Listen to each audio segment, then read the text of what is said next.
मित्रों, नमस्कार। आज गणेश चतुर्थी भी है और साथ में अनंत चतुर्दशी भी है।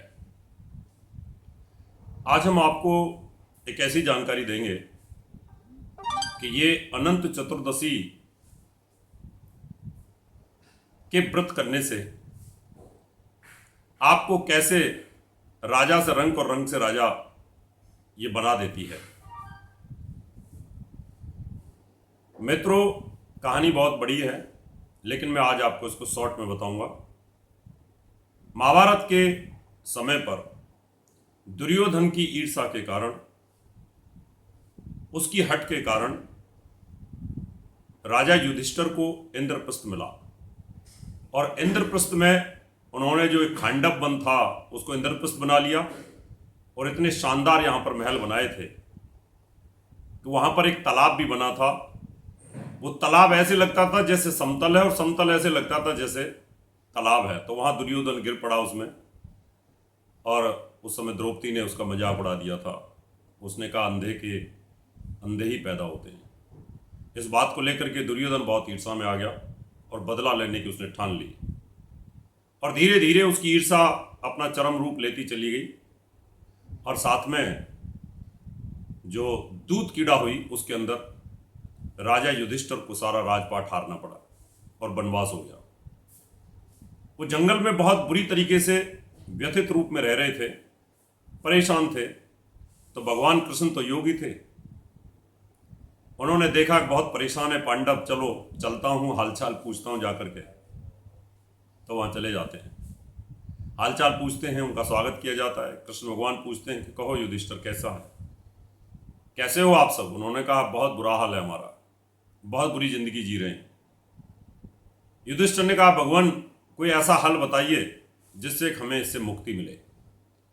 तो भगवान श्री कृष्ण ने कहा कि आप भगवान अनंत की पूजा करिए और जब भी अनंत चतुर्दशी आए, भाद्रपद में जब ये चतुर्दशी आती है, तो उस समय इसका अगर आप व्रत करोगे तो आपका राजपाट तो मिल ही जाएगा दोबारा से और बहुत फिर आप ऊंचाइयों को छू लेंगे।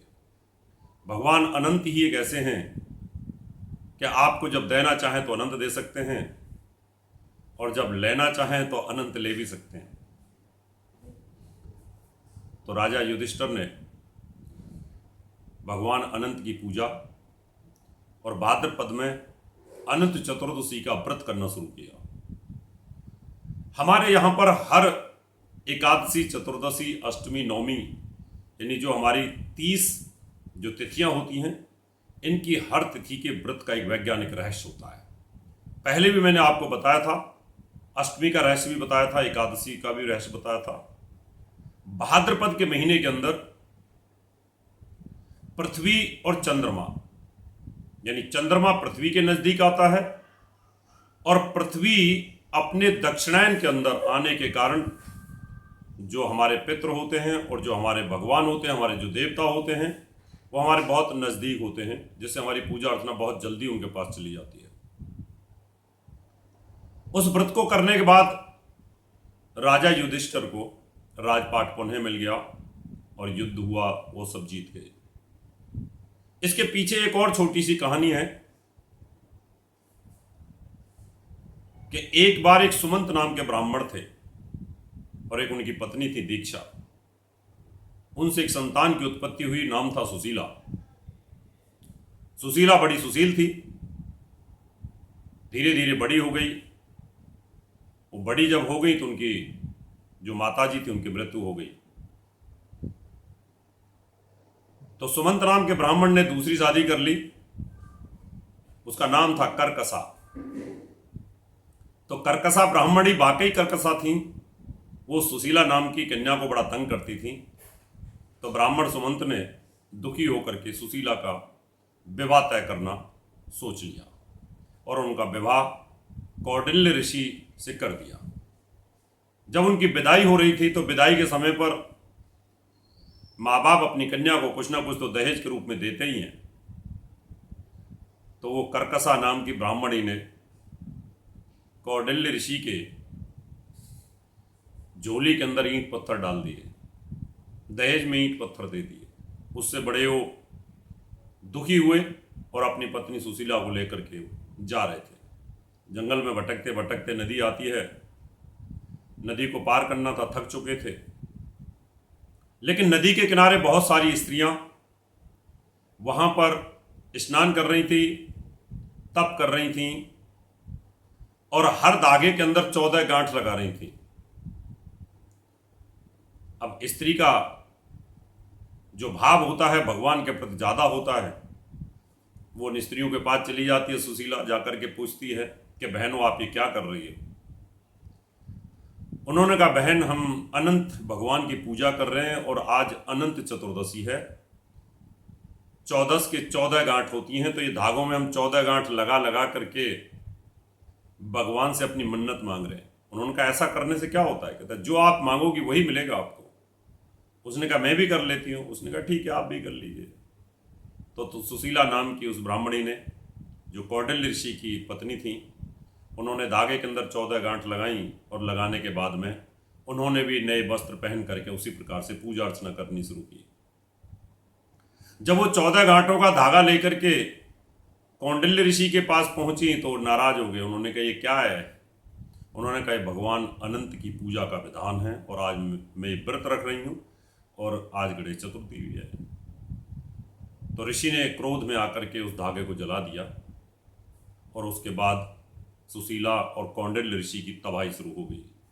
दर दर की ठोकरें खाने लगे, जंगल में भटकते रहे, भूख प्यास से पीड़ित होने लगे। उनकी जब तबाही होने लगी, बहुत दुखी हो गए, तो एक दिन शाम को दोनों बैठे थे। उन्होंने पूछा कि सुशीला देवी आप ये बताइए कि आखिर हमारी इस दुर्गति का राज क्या है। क्या हमारी किस्मत में ईंट पत्थर ही लिखे थे जो तुम्हारी सौतेली माता ने हमें दिए थे दहेज में। उन्होंने कहा नहीं प्रभु, ये अनंत भगवान का अपमान है। आपने जो 14 गांठों का जो धागा था वो जो जला दिया था, ये उसकी अवहेलना है, ये उसका प्रकोप है, ये भगवान अनंत का कोप है। आप उनको प्रसन्न करिए। और मैंने सुना है कि जैसे राजा युधिष्ठिर को दोबारा से राजपाट मिल गया था, उसी प्रकार से हमें भी ज्ञान, विज्ञान और निश्चित तौर पर अच्छा जीवन जीने को मिलेगा। उन्होंने कहा इसका विधान क्या है। तो सुशीला ने उसका विधान बताया था अपने पति कौंडिल्य ऋषि को। दोनों ने मिलकर के फिर नदी के किनारे इस व्रत को किया और इस व्रत के करने के बाद भगवान अनंत की पूजा की, भगवान गणेश की पूजा की और उसके बाद दोबारा से ऋषि के दिन फिर गए और सुशीला के दिन भी फिर गए। तो मित्रों, आज गणेश चतुर्दशी भी है और गणेश विसर्जन का अंतिम दिन भी है। श्रद्धा के साथ करिए जो भी काम करना है। श्रद्धा में बहुत बड़ी शक्ति होती है। जब आप किसी के प्रति भी श्रद्धा पैदा कर ले, तो अगर आपकी पत्थर के प्रति भी श्रद्धा है तो पत्थर में भी भगवान नजर आते हैं। क्योंकि जब पत्थर में आपकी कंसंट्रेशन होनी शुरू होती है तो उस समय उस कंसंट्रेशन से ही आपको ऊर्जा प्राप्त होती है। अगर आपकी गुरु के प्रति कंसंट्रेशन है तो गुरु की पॉजिटिव ऊर्जा आप ले सकते हो। आपकी सूर्य के प्रति आपकी कंसंट्रेशन है तो सूर्य से आप ऊर्जा ले सकते हो। आपकी चंद्रमा के प्रति, किसी ग्रह के प्रति भी कंसंट्रेशन है तो आप वो पॉजिटिव ऊर्जा ले सकते हो।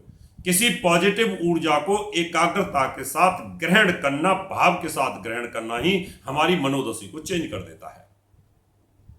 आप व्रत करते हो और इतनी भूख से तड़पते रहते हो तो भगवान याद नहीं आते, लगातार आपको भूख पीड़ित करती है। इतना कठिन व्रत भी आपको नहीं करना चाहिए। अगर आप पानी पीना चाहते हैं तो पी सकते हैं, कोई चाय दूध का सेवन करना चाहते हैं, फ्रूट का सेवन करना चाहते हैं, वो कर सकते हैं। लेकिन इतना कि भरपेट नहीं होना चाहिए, अन्न नहीं खाना चाहिए, ऐसी चीज़ें नहीं खानी चाहिए, नमक है, ये सब चीज़ें नहीं खानी चाहिए। उससे शरीर के अंदर जो केमिकल्स रिएक्शंस होते हैं उसका प्रभाव ना पड़े बॉडी के ऊपर, बॉडी शांत अवस्था में रहे, बॉडी वासना एक्सेप्ट ना करे, उसके अंदर वो चीज़ें जो बेकार हैं वो वृत्तियां ना बढ़ जाएं। ऐसे व्रत करने का हमारे यहाँ पर विधान बताया गया है। व्रतों की श्रृंखला में मैं आपको समय समय पर वैज्ञानिकों का वैज्ञानिक आधार क्या है ये बताता रहूंगा। मित्रों, आप सबको आज गणेश चतुर्दशी की बहुत शुभकामनाएं और अनंत चतुर्दशी की बहुत बहुत शुभकामनाएं। जिन्होंने आज व्रत किया है उनको व्रत अपने तरीके से ही करना चाहिए। दिन में आपको जब प्यास लगती है तो आप कुछ ले सकते हैं, हल्का फुल्का लिक्विड भी ले सकते हैं, जिससे शरीर के ऊपर इसका कोई बुरा इफेक्ट ना हो। फिर नई जानकारी के साथ दोबारा से अगले एपिसोड में फिर हाजिर होंगे। तब तक के लिए नमस्कार।